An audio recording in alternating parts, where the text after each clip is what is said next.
En France, la réassurance de personnes se caractérise par la prédominance de la cession de contrats entre assureurs. Seulement 36% des contrats cédés en assurance vie sont confiés à des réassureurs. La preuve qu'une part du marché est captée par des grandes compagnies d'assurance comme Allianz.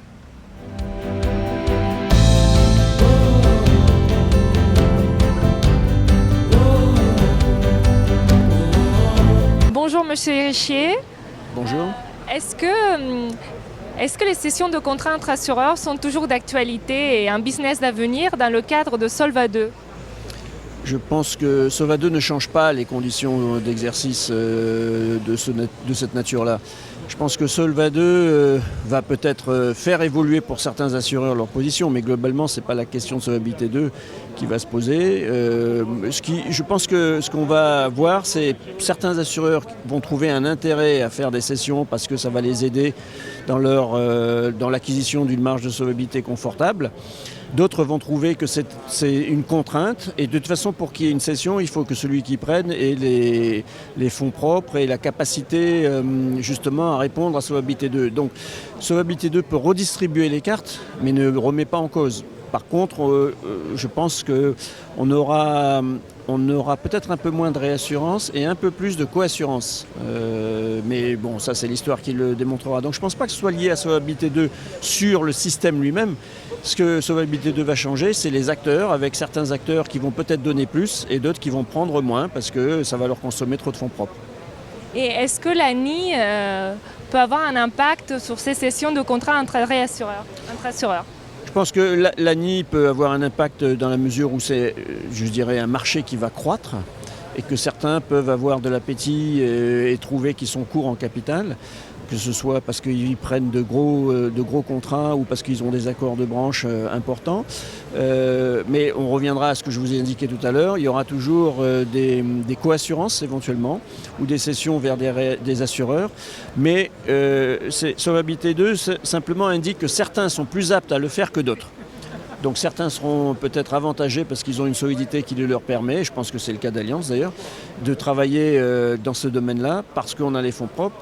Sachant que ce que Solvabilité 2 va changer quand même, c'est que la CPR, le régulateur, s'attachera à faire en sorte quand même que ces contrats ne soient pas au détriment de l'assuré. Je trouve qu'en soi, c'est une bonne chose. D'accord, donc vous prévoyez plus de cessions dans les années à venir pour vous, pour Allianz? Nous, on a les fonds propres, donc on ne cède pas. Par contre, est-ce qu'on acceptera ou est-ce qu'on sera en coassurance avec d'autres? Oui, pourquoi pas. On l'a déjà fait par le passé et la situation que l'on a en termes de fonds propres fait que ce n'est pas un sujet pour nous d'inquiétude et au contraire, c'est peut-être une opportunité. Très bien.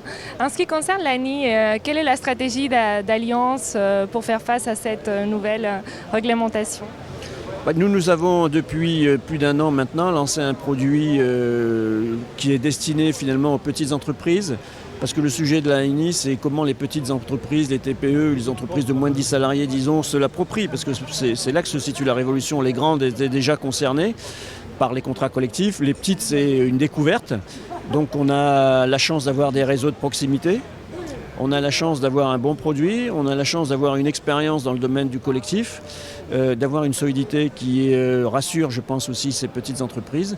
Et ça se développe bien. Donc on a effectivement, depuis 18 mois maintenant, un certain succès auprès de ces entreprises-là. Et on va avoir, fin 2015, un chiffre d'affaires significatif, je dirais, sur le créneau des TPE ou des entreprises en dessous de 10 salariés. Après, on a toujours une stratégie qui est une stratégie globale, qui s'adresse également aux entreprises avec lesquelles on a toujours eu des accords significatifs. On continue à développer cette activité. On a une croissance de notre chiffre d'affaires collectif qui est très forte. Donc c'est pour nous aujourd'hui une opportunité, même si on a besoin effectivement de faire passer des contrats individuels vers le collectif. Mais globalement, les réseaux se sont bien appropriés l'ANI. Très bien, merci beaucoup pour cet entretien. On se retrouve bientôt sur News Assurance Pro pour des nouvelles vidéos.